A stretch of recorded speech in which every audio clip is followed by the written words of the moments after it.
Oh no, I lost my questions to you. Okay. Oh, there's Marina.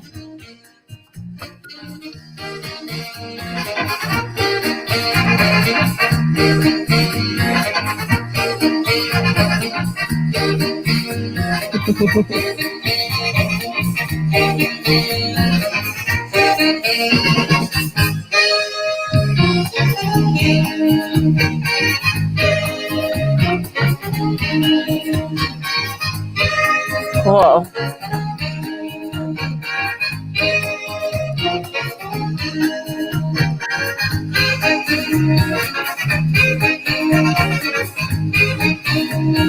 Oh no. Hi, Pippa. Thanks to folks who just jumped on. I am going to do what I've started doing, which is just chatting with our guest as other people join in on the conversation. But briefly, for those who just joined, welcome, Pippa. She's in London. She has many things, many words underneath her bio, so I'm not too sure where to start. But for the purposes of this, we'll say trend spotter. She's an economist. She's an entrepreneur. She's a prolific author. She can write books very, very quickly. Don't feel badly about yourself. She's worked with 2 presidents, and she's based in London, which is where I'm talking to her right now. And we both decided I am in LA, and it's sweltering. It's so hot. But she went to go get a glass of wine, and I went to go get an AC beer. Cheers. Yeah, so thank you so much for joining. So let's just catch up, and then we'll move into more kind of worky type questions. But I want to ask you about the world in general. You always have interesting points of view. And you've been a guest at many post-talk, not many, but it's certainly a handful of post-talk salons that we've done in Shoreditch. I don't think in SF. Yeah. So how has quarantine been treating you? I know you moved into a new office. You are the founder of a drone company, a B2B drone company, not a toy drone company. Well, the co-founder. Co-founder, yeah. We're making drones and autonomous vehicles. And we've got more demand now because really what we're about is the ability to pick up your smartphone and say, I want to see my asset on the other side of the world, my mining site in Africa or my agribusiness in Brazil, and I want to see it right now, immediately, and all the digital assets, and use it as a real-time management collaboration tool with a global team. And what do you mean by the digital assets? Is that what you're collecting, like the photos and the video as the drone goes into the mine, or? While we're talking, I'll pull up one of them so you can see, and then everybody can see what I mean. It'll take me a second to get it. That's okay. What it means is when you capture the digital image of a physical place, and now you're able to view it down to 1 centimeter per pixel. Here we go. Oh, wow. Okay. Yeah, there you go. Right? So now you've got your digital asset, and it's accurate down to 1 centimeter per pixel. This doesn't look like a mine. This looks like the Cotswolds. It does. It's a farmhouse, actually. Okay. But this is what you mean when you say a digital asset. Right. And so creating these and a library of them, and the ability to say, if we've had an accident, let's say on a mining site in Africa, I want to see right now what the situation is. And I want to see what did it look like yesterday at 4 o'clock before the accident happened. That's really what it's about. And also just keeping humans out of harm's way. So folks not being able to fly has probably been beneficial to your company in terms of the valuation, maybe, right? If CEOs and execs, who are based in Houston or something, can't hop on a plane to go over to West Africa, then your value has really gone up, right? Yeah. So that's the thing. COVID for us has been, it's made us change from being a nice to have to being a must have. And I think it's the future. And also, look, it's good for the environment too. We shouldn't all be traveling. And if you can see that mining site or that agribusiness with greater clarity from where you're sitting at home than if you were standing there yourself, then why are you going? Where are you manufacturing the drones? We're in London, and we just moved into a marvelous World War II Spitfire aircraft hangar. Wow, has a appropriate. tremendous Yeah. history, and so we'll be able to move to much bigger volumes now. Okay, well, let's get back to that question in terms of manufacturing coming to the UK Sure. and the US. So you're also the author of Signals, which came out in 2016, 2017. Is that right? Both years, I think. I feel like you might need to do an update to it now, though I'm sure you don't have time. So I'm going to, there are two quotes that there's so many quotes that I enjoyed, and we'll run them as tickers. But the book is called Signals. And what was the title that you wanted and that it eventually... So it's a funny story because when I first started, I had this idea for writing a book because I'd called the financial crisis correctly and told all my clients you need to sell everything by May 2000. Where were you? Where were you when you called? I was based in London at that time. Okay. And I thought, well, that's great. But if I really have a big view, then being involved is a lot more interesting, and building the economy is a lot more interesting than just talking about it.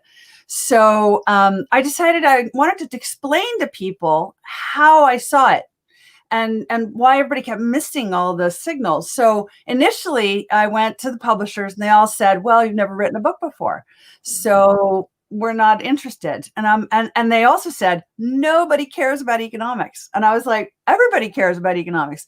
But their view was economics was dry and boring. And so in the end, I said, fine, I'm going to write it myself and I'm going to crowdfund it.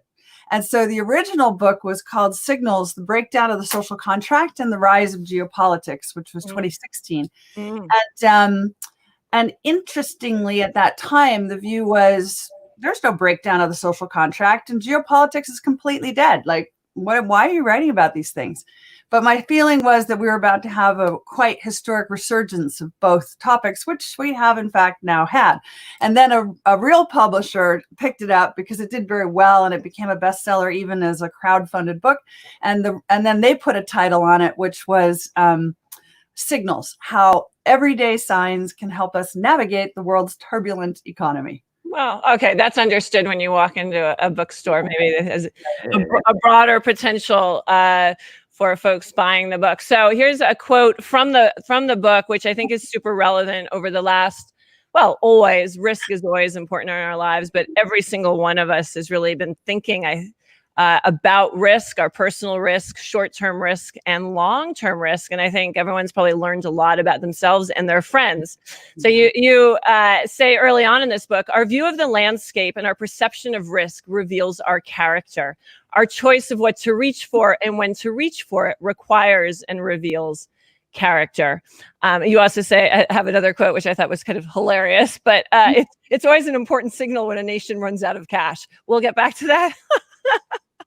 As there's certainly been a lot of cash tossed around recently from the government.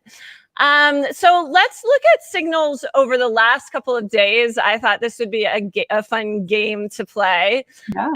Looking at different media outlets, and so some of these are a few days old now. From the Wall Street Journal on Tuesday, fastest rising food prices in decades drive consumers to seek value. So let's get to inflation, and inflation maybe not being dead. But what happens when food prices go up traditionally? So because people depend on food, they're very sensitive. And so, for example, one of my early indicators that the Arab Spring was coming was when the price of wheat went up very dramatically, because we had a simultaneous drought in Australia and Russia, and suddenly wheat prices went up because there was just less supply. Well, if there's one foodstuff that the Middle East totally depends on, it's wheat. And so people are going to feel pain. If it's Mexico, you're watching corn prices. If it's China, you're watching pork. Every part of the world has their sensitivities. Right. And so I saw it as a major contributing factor to the Arab Spring, if not a causal factor. I thought it was really not coincidence that the thing that kicked off the Arab Spring was a vegetable seller in Tunisia who set himself on fire. Right. The suicide protest against the economic situation and political situation in that country. But why a fruit and vegetable seller? Well, partly because that is the front line of pain in the economy is food prices. Right. And he could see that those prices were rising so rapidly that the whole society wasn't going to make it, as it were. And he was protesting as well against the way government was taxing the food makers, food sellers so hard that they couldn't make ends meet. And so, suddenly he became the symbol of the Arab Spring from that act. Okay, and recently, of course, we have had food prices have gone up, and I live near a meat processing plant, which was shut down as a result of COVID in there, and meat prices have gone up, and then we saw protests here. Do you think there's any correlation? I do, and I think that again, the view has been that prices are falling, right? Everybody talks about we're in a deflationary environment. But they're not really, right? In COVID, we're used to having things like bread going up and toilet paper going up. Well, yeah, exactly. To my point. Okay. In reality, what we have been seeing in recent years is I call it shrinkflation. So when you go to open your box of breakfast cereal, and it's the same size, and it costs the same amount, but there's just less and less inside every darn time. So you're paying more for less. And that's like beauty products. You're like, where's that very expensive potion? Like, I'm not buying it anymore. Or perfume bottles where the nipple at the bottom is getting bigger and bigger. There's less and less inside. Even apartments, micro apartments that are actually more expensive per square foot. And we knew that was happening because Restoration Hardware started. First of all, they had really big pieces of furniture where it was like clear people were buying homes too big with mortgages too big they couldn't pay for, with these vast couches. Right. And then they launched like their micro couch in their whole micro series of small pieces of furniture. Okay. Exactly. So to me, these are early indicators of price pressures, upward price pressures in the system. By the way, candy bars is everybody's favorite one. And when Mars makes their chocolate bars smaller, everyone has a heart attack. That goes nuts. Toblerone gate or Toblerone. Yeah. Okay. Toblerone did the same thing. And anyway, these are signals that the input costs are rising. And I suspect now, because we've seen what they call the global supply chain, right? The way in which the raw materials like sugar and fruits and vegetables move to the final product that you buy at your grocery store, that supply chain was global before. And what COVID has done is it's broken the supply chain, both at the supply end and at the demand end, at the China end and at the US, UK end. And so if we're going to go back to local production of food, which I think is on the rise, it's likely to be somewhat more expensive. And then that creates human pain. And I'll finish just by saying the societal consequences are huge. So for example, the only thing you can do is buy cheaper calories if you're poor. Well, the cheaper calories are always emptier calories. And this is partly how you create a health crisis. And you end up with people who are very poor becoming obese because the quality of what they're able to afford is falling all the time. So I think the food issue is really important for societal balance. And in terms of thinking of signals, really, I suppose we've also had the signal of local food within certain economic stratas, I think, and maybe coastal, in terms of local food becoming super trendy. And remember in Portlandia, well, maybe you didn't see it, but there was an episode where the whole joke is about the provenance of the chicken you're going to eat. Yeah. And of course, like local food in Brooklyn, to the point where you almost like joke, you go to a fancy restaurant and it's like, I think they're serving me a salad made from weeds from the parking lot, It's like, or from the roof garden, from roof to table. Right. Yeah. Okay, so a couple of other headlines, and I wonder, there might not be anything there, I don't know, but they caught my eye. We'll try. Can't remember where this was from. I think this might have been from the FT this week. Facelift uptick in South Korea during lockdown. Who's paying for them? That's not austerity. And there was already like 1/3 of 20-somethings in South Korea have already had plastic surgery, but more. So that's something economically. Well, actually, let me address this as a bigger phenomena, because right now the consensus view is that in the aftermath of COVID, we're going to enter the Great Depression. And or everybody, the Roaring Twenties, right? well, see, this Okay. is my view. The, Okay. the general consensus view is we're going into the Great Depression and it's going to be a meltdown for a long period of time. Yeah. And so I'm always being asked as an economist, what's the shape of the recovery? Is it a V shape? Is it a W shape? Is it an L shape? And I'm like, you know what? It's not linear, it's quantum. And by that, I mean that in the 1920s, similarly, in the aftermath of the Spanish flu and World War I, you saw two things happen simultaneously. You have some people who have assets, cash, resources, and government throws a ton of money in the economy. They have even more. They live a great Gatsby life and they go pay for plastic surgery or whatever. And they're so thrilled they didn't get sick and they've been at home. They're ready. And they've survived. Like, I want to live a little. And so there's that group. Okay. But like in the 1920s, we had 60% of the American public at the poverty line, and they became so displaced. And I think there's a lot of that now that they kind of founded the terrain for the novel, The Grapes of Wrath, right? The Okies and the Arkies. The Okies and the Arkies. So I think we could have the same thing again. Okay. And it's really important to think about it in this way because we always talk about economics on average. Is there a recovery? Is there not a recovery? No, but that's just a way of thinking about it. The question is, how is each individual touched?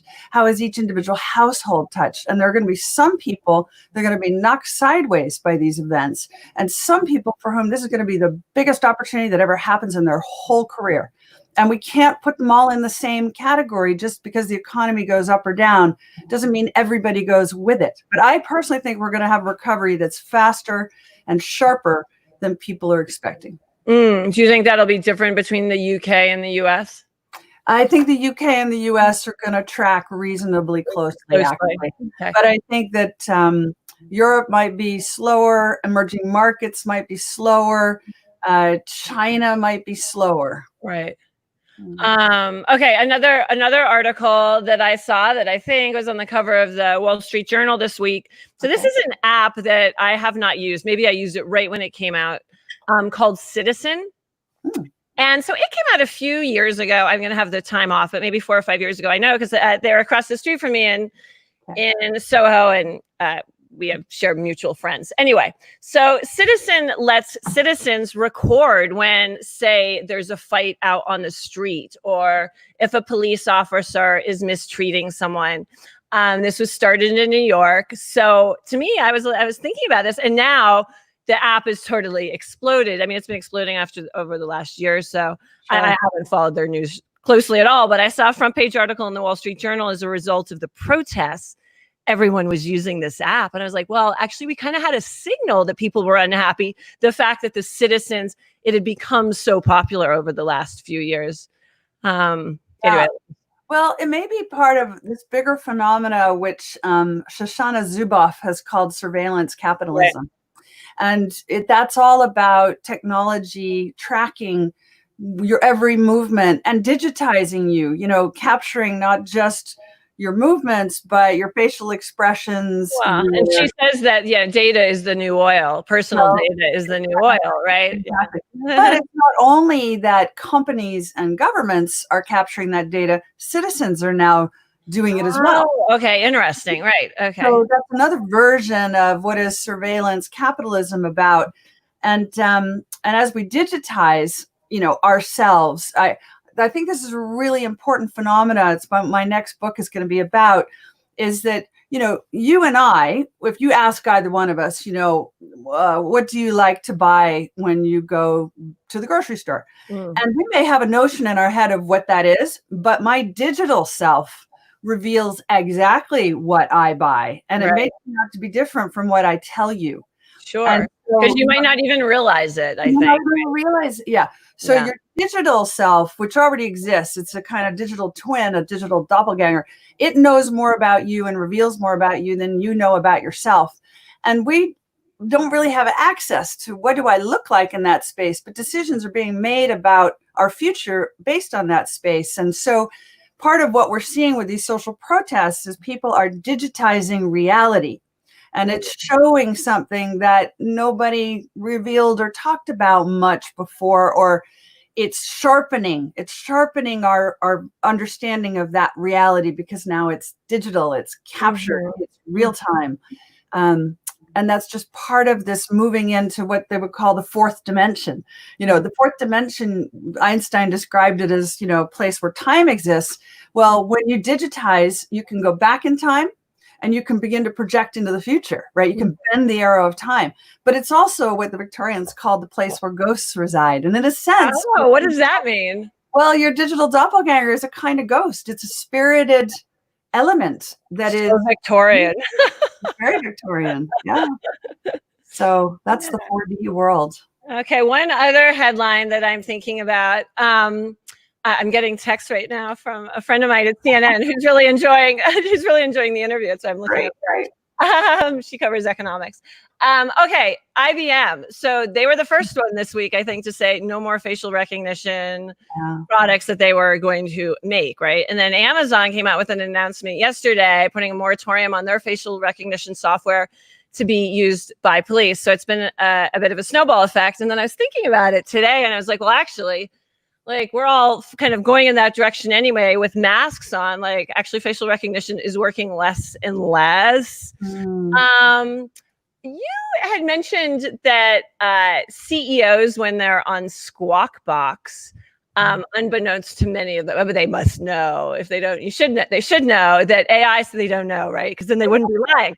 That AI software, so listen to this, if you're a CEO or advise a CEO, AI software is looking at, well, you tell us what it is, and how it's used. So as an example, there's this company called SenseTime, which is the world's most valuable startup of any kind. It's worth like $6 billion last time I looked. Oh, that sounds terrible. I mean, it's incredible. Anyway, it's a Hong Kong-based company, and now they've been banned in the United States because of the U.S.-China trade spat. But the issue is, you go on CNBC Squawk Box as the CEO, you start to talk about your company, and what the facial recognition does is not so much identify that it's you, Susan, or me, Pippa. What it identifies are the microfacial movements that indicate when I start lying. It indicates whether I believe what I'm saying or not. And then you take the algorithms and you start shorting the stock before the person's even got the rear end off the seat. Right. Now, this is what facial recognition is really about. It's not about the identification of the person so much, although that is part of it. It's more your emotional state. So this is one reason why the presence of cameras in homes, in your refrigerator, it's so creepy. It is creepy. This is back to surveillance capitalism. This is part of what I'm talking about with the social contract. Next question. What is that today? And what is a reasonable capturing of your human data, your revelation of your thought process, and what is not reasonable? But most people, I tell you, I talk to CEOs all the time, and they're in shock when they realize that is what facial recognition is about, because they didn't think of it that way before. Sure. And you don't know, right? So one final question sort of on this. Are Black Swan events a fallacy? Yeah, they are. in the sense that and I know Nassim Taleb, he would agree. They exist, but people call events they didn't predict black swans. Okay, so they weren't looking around. They weren't looking at the signals and kept their eyes open in the way that you would suggest, maybe. Yeah. So, people who go, well, that's not possible, and that was totally unpredictable. And you're like, well, some people predicted it. So, for example, I had two big predictions in recent years that were way out of the market at the time I made them. And one was that Trump would win. And I went on record with that about a year before the election, and which is, by the way, preferences and predictions, not the same thing, but just saying that was my prediction. And similarly, that Brexit in the UK would happen. And I just saw a ton of signals that indicated to me that these were more likely outcomes. So for me, it wasn't a black swan, but for other people, they're like, oh, that was impossible to predict. Well, if you looked at, data sets more broadly, or you weren't so convinced by your own logic. And I think this is part of the problem of people are so certain. And the one thing that's amazing is how frequently they can be wrong and still so certain. Well, and also probably surrounded by people who are telling them they're right. That's just yeah. an issue with people in power as you move on up, and you're surrounded by people who tell you you're right. You write about the social contract between state and citizen, customer and company, and then ourselves. Do we all need to have a social contract? Can you tell us what a social contract is? Yeah. So look, this is this idea that Jean-Jacques Rousseau had, that there's always some kind of a deal between the state and citizens. And, the state provides a military to protect you. And, you agree to vote and participate in elections, for example. Well, the social contract is breaking down, and we can see symptoms of this everywhere we look. And I think one thing about COVID, which is very interesting, is that the first wave of COVID affected people, but Right. the second wave of COVID affects economies and the body politic. And in both cases, what it reveals are the underlying vulnerabilities that were already there. And in the economy, it's the debt problem. And so think of the social contract as a kind of fabric. It's a series of promises that hold together the society. But the debt is bearing down, and it breaks those promises. So, for example, we had a headline recently that the U.S. pension system will be bust by 2028.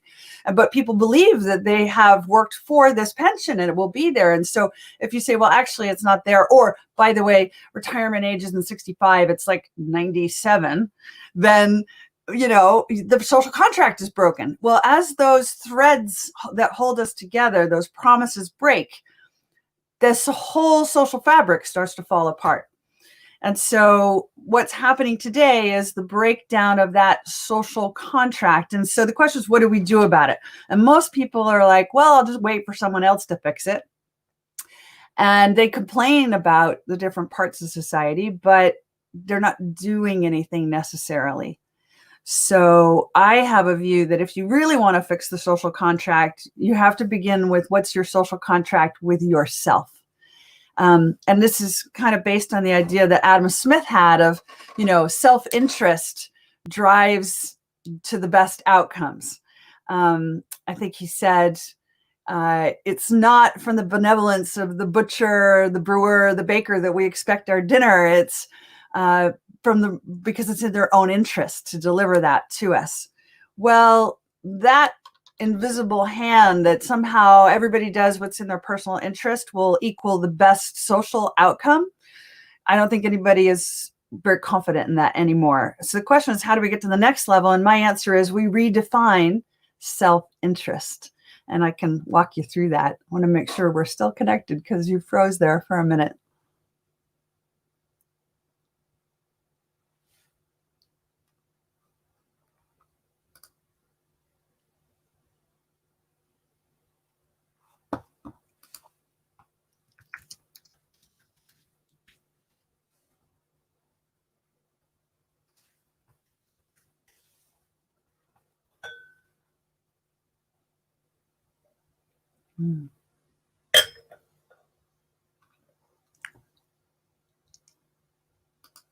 Sure. So I got a question on the screen. Sorry, I guess we're still going. Technical failures. There we go. So I got a question. Pippa, will the U.S. economy decouple from China? And if so, what would be some early signals? I think it's already been doing that for a while. They're moving. There you are. Sorry, give me a second. Our power just went out here. Oh, I'm so glad you're here. I thought I was going to have to restart from the beginning. Hang on. Sorry. By the way, it literally feels like it's 1,000,000 degrees here. That's great. I'm seeing also a note from a mutual friend of ours, which I'll run across there. Yes, marvelous. Hi. Oh, hi, Jim. That's great. Will the U.S. economy decouple from China? And if so, you know Jim, right? I do. Okay.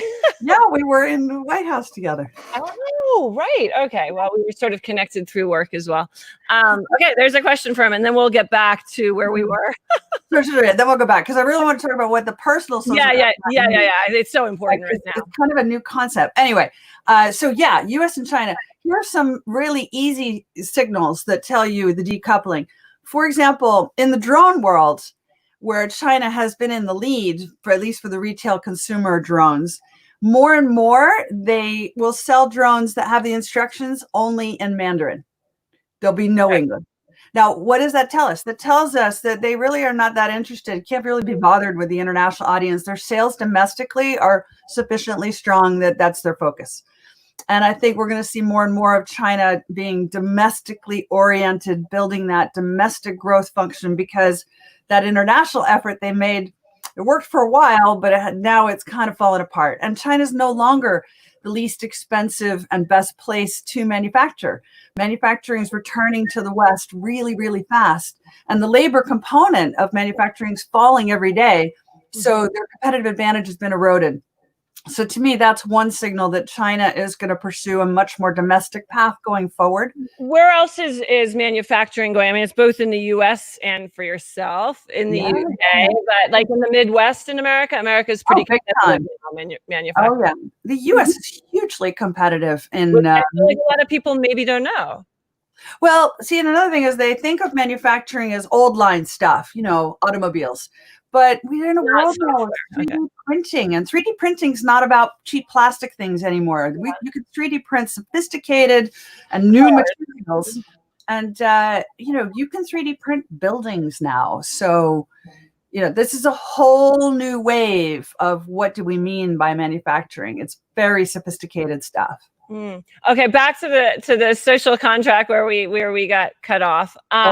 So the personal social contract, let's talk about that and what that means. And it feels like right now that's an important question. Yeah. And again, something that COVID, I think, has, by giving everyone a period of isolation, has caused everyone to kind of recalibrate and rejudge, what was I doing? Why was I living life like this? So the first thing is, if the definition of success in our society is based on superlatives, that we want to be bigger, the biggest, the best, we want to have the most, we want to have the most money, the most things, that gives you one kind of social outcome. If everybody is aiming at that, you end up with a particular type of society. So I don't think Adam Smith ever suggested that self-interest should only be defined by commercial success or by money. And so what we need to do is think about, well, what are the other things that also count? And I would say if it's quantifiable, it's one measure, but it's the qualitative that really matters.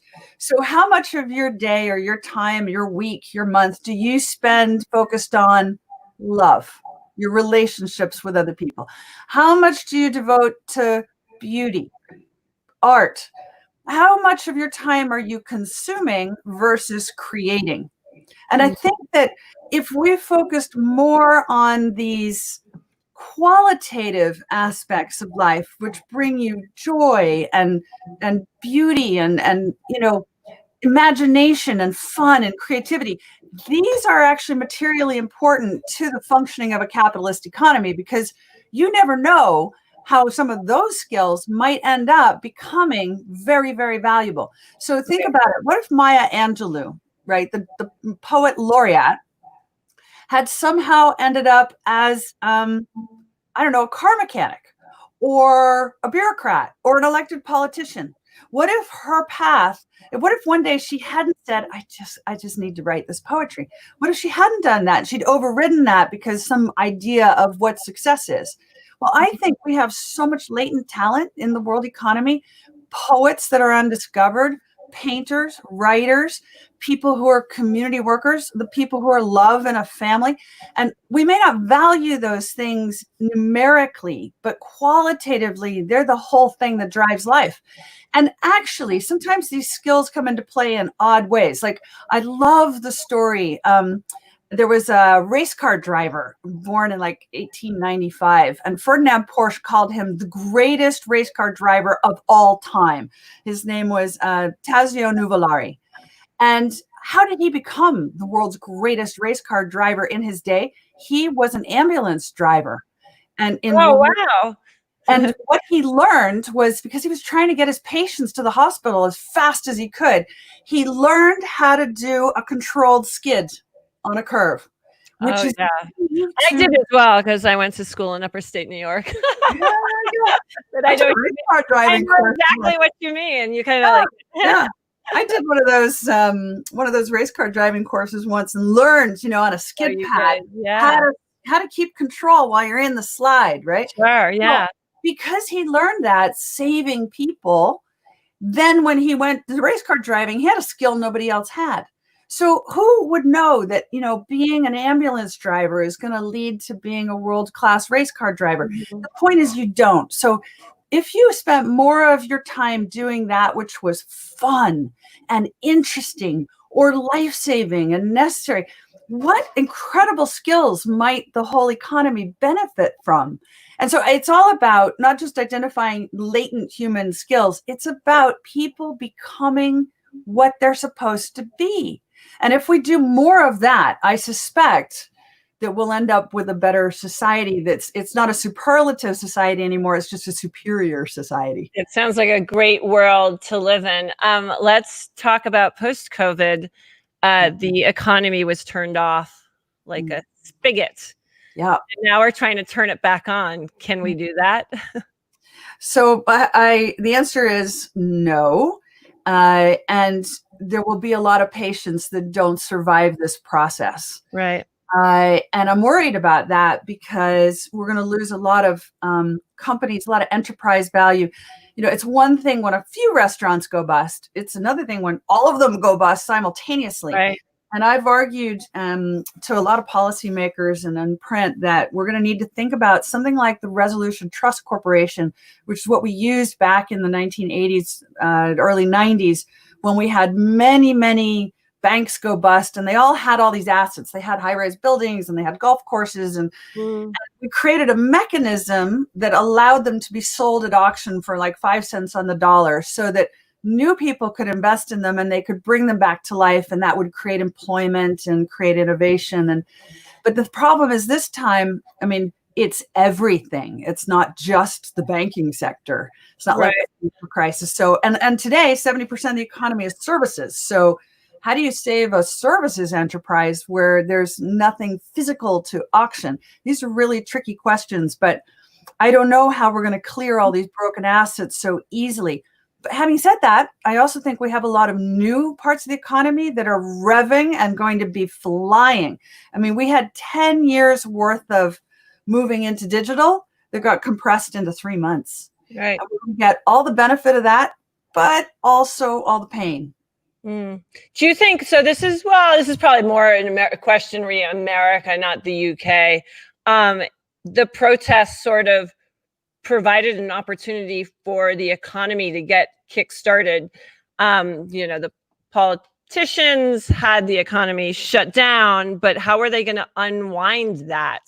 There was no playbook to look back to. And then we had this very unexpected series of events that happened, and people went out protesting, and they felt that their risk, they made a risk choice, that it was important to them. They had a social contract with themselves, or they felt that their contract had broken down with the state, and they would take the risk. And I feel like as a result now, it's now easier for the economy to get a kickstart. Yeah, and I think it's different in different parts of the world. Sure, very, very different. Yeah, I think for the US, you're right. And again, one of the underlying vulnerabilities, pre-existing conditions, a potentially fatal pre-existing condition, was the institutionalized racism. Right. And COVID revealed that and all that, and it needed to be addressed. It just was addressed more slowly, and anyway, now there it is. It's the same thing though. COVID revealed the inequality, not so much the inequality of outcome, the inequality of opportunity in society. And one of the fascinating things is now, because the universities are not delivering education, so the students are saying, I'm not paying, so then they might go bust. And the students are going, well, what am I going to do? And the answer is, go get a job. Get involved in a protest. And suddenly they're getting life experience that actually may prove to be as or more valuable than what they would have learned in a classroom. And will that make them more hireable? I would argue it may. And in fact, we already had a trend. We already had a trend of companies going back to a 1950s model and saying college graduates and MBAs were too expensive, and they'd rather hire an 18-year-old and train them in-house and pay for their ongoing education than hire someone who's already fully baked in a way that didn't fit their needs. Suddenly there were so many MBAs from fancy universities, yeah. right? Okay, can I just throw out some random questions to you? Yeah. Okay. Yeah. So this is my list. It says some random questions for you. Number one, Silicon Valley. Is hardware going to be the new software? I believe hardware is the new software, or I actually have a new word that I'm going to introduce. Okay, let's try it. Let's try it. I always think it's interesting. We have to make new words up because there isn't a word for this. My word is shardware. Shardware. Shardware is an Apple iPhone. Shardware is Peloton. Shardware is Tesla. It basically means you have hardware and software, and they have to interface smoothly. Now, Silicon Valley has had a business model of loving software only ever since Bill Gates gave that speech where he said software eats everything. Well, actually, okay, there's some truth, although the minute you release software these days, the code gets copied immediately and the value of it is collapsing constantly. So the view that that's not true for software, but it is for hardware, I don't buy. And the thing is, once you integrate the two of them, you can generate what they call SaaS income. What it means is service revenue, recurring service revenue from hardware. So I think one of the fascinating things at this moment in history is that, for example, COVID, one of the things revealed, not enough ventilators. Right. Why are there not enough ventilators? Because nobody would finance the building of anything physical for the last 20 years in the West on the belief that China would have it all. Well, no, turns out. And now this president may stay, may go, but the point is the barriers got thrown up. And so now people need domestic production of things. And I think there's going to be a relocalization of manufacturing and production everywhere in the world. So the old definition of globalization was all the jobs went to China and all the manufacturing went to China. The new definition of globalization is that manufacturing and hardware get done everywhere. Mm-hmm. Okay, so when you next go to New York, I think I asked you this, you got to go check out New Lab in Brooklyn. Brooklyn, bringing manufacturing to Brooklyn. I don't know how long it's been open, 6 or 7 years. Okay, North Korea. What should we be noting with North Korea these days? Give us something North Korea. Cult of personality country. It surely is. I've written actually about North Korea over the years because, it's such a core issue in geopolitics. And I think it's such a complex one as well because all the neighboring countries, the one thing they have never wanted is any destabilization of North Korea because they didn't want the refugees. I know tell us why they didn't want the refugees. So I'm going to tell you a interesting story, but when I was much younger, I ended up writing to Helmut Schmidt, the former president of Germany, the leader, the chancellor of Germany, and asked to do an interview with him about North Korea. And he wrote back to me and said, I have not given any interviews for years, but I'm going to say yes to you. That it wasn't really for a publication or anything. I wanted to go understand what was his thought process. Anyway, he said, nobody ever asked me about North Korea. They asked me about the reunification of East and West Germany, but they never asked him about my work as an advisor to the South Koreans. So what he said was this. He said, everybody thinks it'll be just like East-West Germany, but it won't, because East Germans understood that you get up in the morning, you go to work, you get a paycheck, and you buy a beer on the way home, and then you go do it again the next day.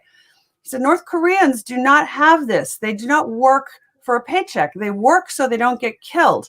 It's a feudal system, right? And it's all about personal allegiance, and you only get to eat if the leader decides to let you. And in that environment, they've all been taught that, all foreigners are trying to kill you and your kids. And so this is like a psychological phenomenon. So he said the cost of retraining all these people to understand a market economy and that the world is not trying to kill them, this will take years. And so the cost would generation at least. A generation. Yeah, totally. So given that this is so profoundly different, nobody wants to bear that cost. And that's why the Japanese and the Chinese, everybody's like, keep the barrier solid. But what's changed? Keep the border solid. Don't let them move. But today, what's changed is because China is no longer the cheapest provider of labor, they're no longer the low-cost center. What's the last pool of labor on the planet that's really, really cheap? North Korea. And what does North Korea also have? Lots of minerals, mining assets, raw materials, resources. And so China basically made a play with President Trump to say, we'll take over some of the cost of dealing with North Korea if you do some stuff for us, like let us have the South China Sea, leave us alone on our expansion plans. And I think that negotiation got into motion, and then it got out of control. But that is partly why North Korea has been in play in a different way than it had been for previous decades. It's China shifted their position on North Korea. Okay, next question. Why do politicians love digital money so much, and will the US now catch up with other countries? So China has announced that they want to introduce a national digital cryptocurrency. The European Union has said this. I think the US and the UK are thinking about it, but why is it so attractive and why is it different? Well, first, because, unlike the regular money supply that's tied in some way to reality, how many pieces of paper or how many, electronic reflections of that reality exist. Digital money, you just literally can make it up. You can have or double the money supply in a keystroke. So it's like heroin for politicians. Mm-hmm. And I've argued in the past that when your debt problem becomes so large that it can never be paid off, which is the situation for most of the world today, from China to the United States, that one way historically you get out of it is and this just sounds so shocking, but you abandon the whole system of money and accounting and introduce a new one. And people How does that work for people who are bankless? Yeah, well, yeah, this is so I'll give you an example. This last happened in the West in 1834 in Britain. And so for 1,000 years they had used, until 1834, a system called tally sticks, which is where we get this tallying things up. And so basically think of a wooden board that had a record painted on of every transaction in your life, all your what you own, your IOUs, your tax payments. And they cracked it in half, and the shorter end of the stick, which is where we get that term, the short end of the stick, yeah. That became the essence of the stock market. That was the stock end of the stick, and you could trade that. And that's where the stock market began. And the longer end went to the king for a record, right? Now, after hundreds of years of war and a lot of debt, the British government, at that time, the UK, not the UK, the English government, basically said, we got a problem here because we've seen what happened in France, right, with all this protests and the overthrow of the king. We need some way to get rid of the old debt and start again. And so they announced a new technology called paper money.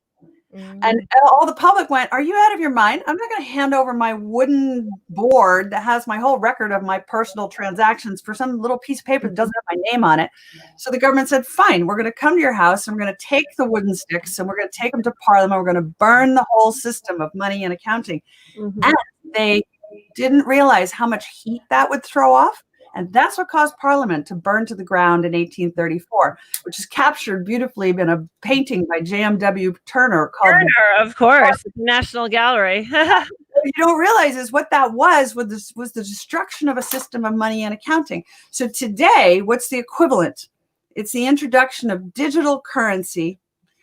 Add some layer of blockchain. We can talk about that separately. Blockchain is too slow and unwieldy for it now, but basically not only digital, but tracking where and when is it used, is it spent, and the taxes can be collected directly at the point of transaction. And I think that's what we're moving towards. And again, politicians love it because they can then make a deposit in your bank account and they can choose specifically who should get that and who should not. They can spend money on a whim, and we're kind of moving into that environment where the definition of money is changing. Do the banks care? I think the banks will care because this will disintermediate them. Okay. Next topic, working from home. So, that everyone is saying we're all going to be working from home forever. The office is dead. CEOs don't want to be paying the fancy office rent anymore. And I've haven't worked in an office for many years, if really ever, very briefly. And I just feel like a lot of employees, it might sound good initially, they might marry separate people if they knew they were going to be living with them all the time. They're definitely going to be needing bigger homes because they need their home office. And I think a lot of people actually, turns out, might prefer going to the office at least a few days a week because they've got kids and what have you. What do you think is going to be the trend on that front? Yeah, so I think, first of all, there's no single answer. We're going to find lots of people who weren't easily employable before, family caregivers now will be able to work from home, and they will be hireable, and they will become productive in a way that they couldn't before. Others are going to be like, actually, the juice is the collaboration that happens from being in the same space with people. But I think a lot of things are going to change, like, for example, architecture and the use of buildings. So I envisage now there's going to be really big pressure to take these old commercial office buildings that, as you say, nobody wants to pay for anymore, and repurpose them. So you're going to have some floors that are commercial office space, some floors that are residential, and there's going to be a big demand for that because you want to live near where you're working.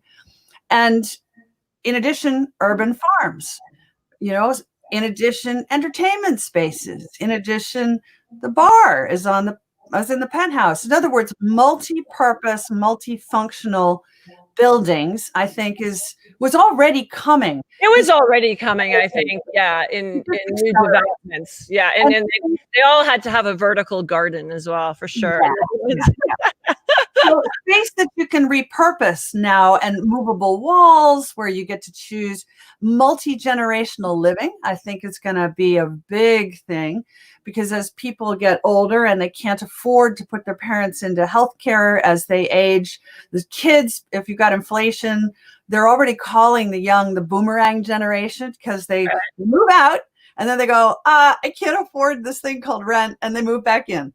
Right. So multi-generational housing requires, changing physical requirements. I know of some, MIT was doing work on physical spaces where you could make the living room really big at certain times and then move the walls and make it small when everybody's at home and they need their bedroom to be big.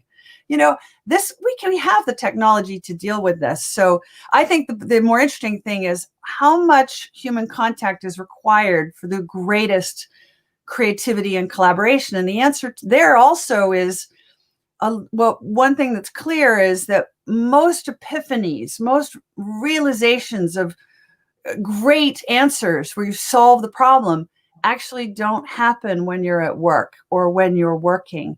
They typically happen when you're not at work, when you're not trying, when you've relaxed your mind, and usually you're doing something mundane. You're taking a walk, you're having a bath, and this is when, oh my God, I know the answer.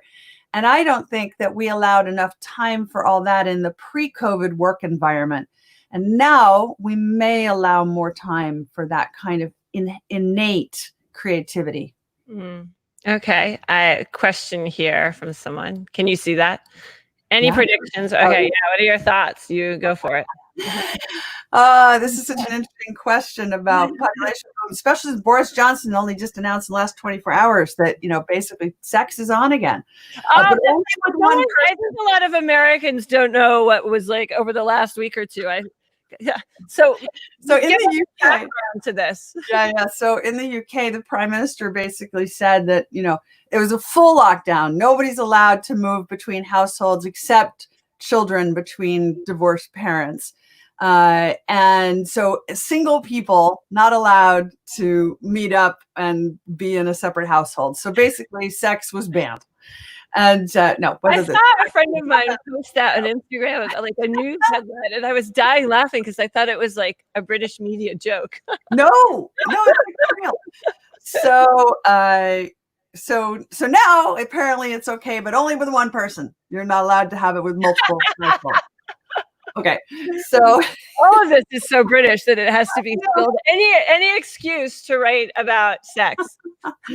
anyway, with the question though is super interesting because I think, as you alluded to before, one of the things COVID has done is revealed a lot of relationships weren't in great shape, and they were working because nobody was at home. And now, when you put people together and they're not allowed to go out, it really puts pressure on relationships that are not in the right place. But then again, it strengthens the ones that are. I know my relationship with my daughter, which was already great. I have a teenager who's wonderful. It was already great, but now we've had this gift, and we, have dinner every night. We play backgammon every night. She beats me every night. Like, I'm like, statistically, I should win at some point. But we have this bonding that we're now very grateful for that wouldn't have happened otherwise. So there's That's so great for, so I don't know. I think there are going to be a lot of babies and there are going to be a lot of divorces. Yeah. Both. Yeah, we actually have done that topic with Belinda Lescombe from Time. She wrote a book called Marriageology. And she said, she knew a number of attorneys who were getting a lot of phone calls at the moment. One final question for you. And if anyone watching has a question for Pippa, just put it in the comments and I can ask it. Who's winning the computational war right now? Russia, China, or North America? So let me just first explain what the computational war is. This is the new space race, although it's related to the race in space as well. Very much so. Okay, tell us how it's related. So what it is it's the race for who can calculate the most data the fastest. And so the new defense spending is going on these supercomputers, like, for example, Summit and Sierra from IBM, NVIDIA. And to give you an idea, Summit can calculate in 1 second what takes a human 6.3 billion years to calculate. I'm like, does that allow for bathroom breaks? Like, what does that even mean? Like 6.3 billion years. But what it's saying is that the speed is extraordinary. And where do we keep them? We keep them at Oak Ridge, Tennessee, which is where we keep our nuclear capability. That's how valuable these things are. Now, what's it valuable for? Well, in part because you can break the other guy's codes if you have this computational power. So, when I started my career, I had an internship in the Reagan White House, and that was the beginning of Star Wars, where in the world of nuclear mutual assured destruction, the way you stopped a nuclear hit was, you blew it up in space before it came over American territory. Today, you just break the other guy's code and he can't launch, right? So it's the same. That's why the race. And possibly no one will find out, right? It'll just be like there's a technical difficulty. Yeah. I suppose to some extent they're saved the PR embarrassment. Absolutely. So, and again, the president's just announced the Space Force, and a lot of people have laughed and ridiculed the president. But this has been an issue for a long time. This isn't new. And it's about who controls the highest altitudes in space, because whoever has that has the greatest authority or dominance over what happens here on the Earth. And you combine that computational power with altitude, and that's the new definition of air power. And I think, in the military sense, we've had a period of history where land power was the key to winning wars, and then sea power, Alfred Thayer Mahan, and then air power for the last 100 years. Now it's space power and data power. So that's why these countries are all racing for who can calculate the most information the fastest. Okay, cool. Well, thank you so much. Okay, one just personal question. What are you going to do this weekend that you're looking forward to? What's quarantine like right now? Is it kind of wrapping up in the UK, or are you still deep in it? Or we're still in it. But yeah, we're moving offices, and that's exciting. Yeah, and I'm spending time again with my daughter. I have to say, I'm a little bit like, oh my God, the quarantine's ending. I'm not ready yet because I didn't do enough. I was finished by now that isn't done yet.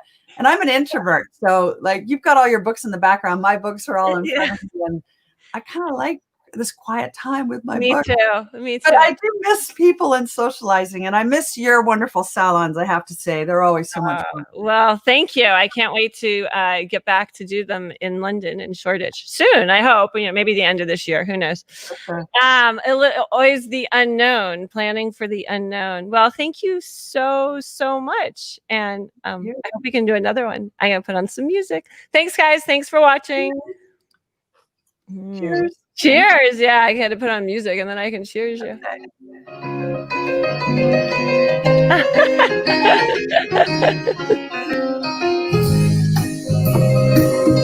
I love this song.